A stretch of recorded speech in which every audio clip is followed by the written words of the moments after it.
Old Blue Eyes, the chairman of the board. For much of his storied career, American icon Frank Sinatra was many things to many people. Musical legend, Hollywood star, husband, father, and friend. His rise from the back streets of Hoboken, New Jersey to Hollywood and Vegas' main attraction is the quintessential American dream. Yet for decades, rumors persisted that Frank may have had some help from underworld figures during his meteoric rise to the top. Join us as we examine Frank Sinatra's mob ties.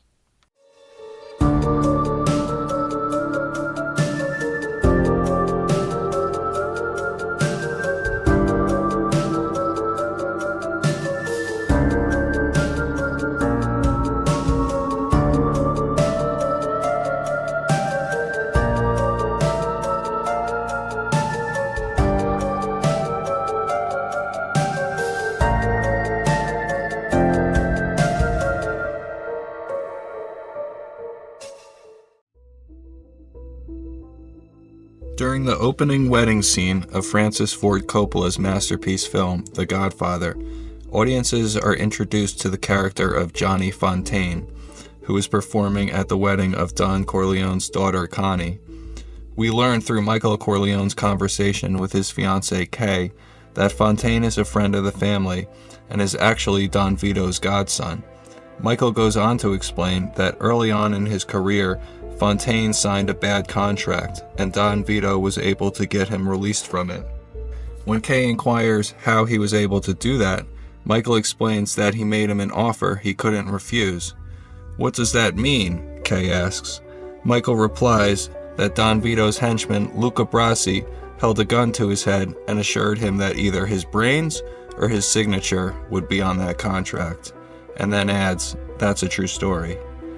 This last part is perhaps a subtle nod to the real-life Johhny Fontane. It is widely known that the character of Johhny Fontane was based on the life of Frank Sinatra and his documented associations with various mobsters and underworld figures.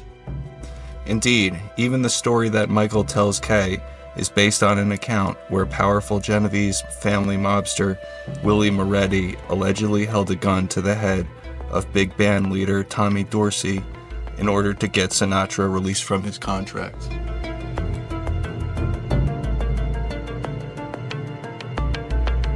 It should be noted that Frank Sinatra was Willie Moretti's godson. Born on December 12, 1915, and raised in Hoboken, New Jersey, Frank was the son of Italian immigrants. Though his father stressed the importance of getting an education, Frank was expelled from high school for general rowdiness. A young Sinatra found himself working various odd jobs, while at the same time beginning to sing and perform in various clubs in New York and New Jersey. Eventually, Sinatra's talent caught the attention of band leader Tommy Dorsey, who recruited Frank. Dorsey had a big influence on Sinatra, influencing his style and his mannerisms. Frank viewed Dorsey as a father figure and even asked Dorsey to be godfather to his daughter Nancy.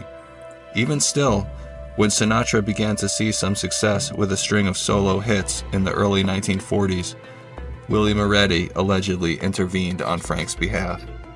For all of the talk of Sinatra's mob associations, the fact remains that for Frank had success as a musical talent in the nightclub scene during the 1940s and 50s, he would have had to have dealt with some very unsavory people.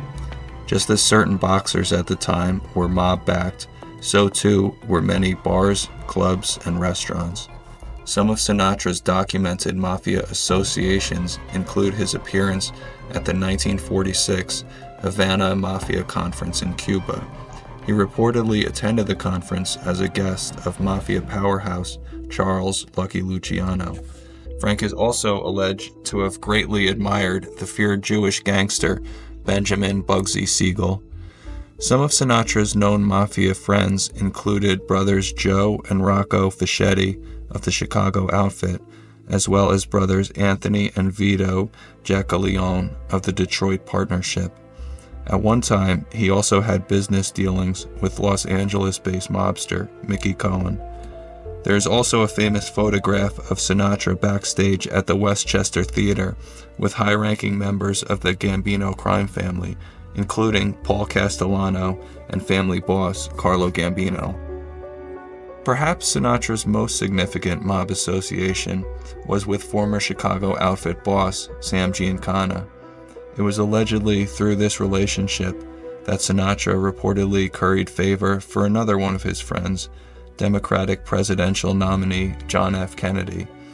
It has been widely alleged that organized crime, mainly acting on instructions from Giancana, made heavy efforts to ensure that Kennedy won Chicago and Illinois on his way to victory in the 1960 presidential election.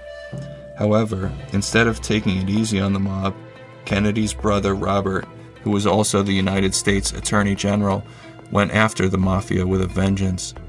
This betrayal reportedly caused a rift between Sinatra and Giancana, with some fearing the singer's life may be in danger. 3 years later, in 1963, Sinatra lost his gaming license when Giancana was spotted on the premises of the Cal Neva Lodge and Casino, which Sinatra was a part owner of. Sinatra's license was later reinstated in 1981. For more than 4 decades, the FBI kept a file on Sinatra. The Bureau was interested not only in Sinatra's organized crime connections, but also in his support of the civil rights movement and other constitutionally protected activities. Sinatra was also known to be generous with both his time and money, often giving to causes and individuals without publicity or fanfare. During the 1990s, Sinatra's health began to decline, and he was hospitalized several times for various ailments. On May 14, 1998, Francis Albert Sinatra, the chairman of the board, passed away in a Los Angeles hospital. He was 82 years old. Thanks for listening to Tales from the Underworld. If you're fascinated by the stories we uncover, make sure to hit that subscribe button on your favorite podcast platform so you never miss an episode. For even more exclusive content, head over to our website at talesfromtheunderworld.com and subscribe to our newsletter. You'll get insider access to deeper case details, early updates on new episodes, and more true crime content sent straight to your inbox. Until next time, stay curious, stay vigilant, and stay out of the shadows.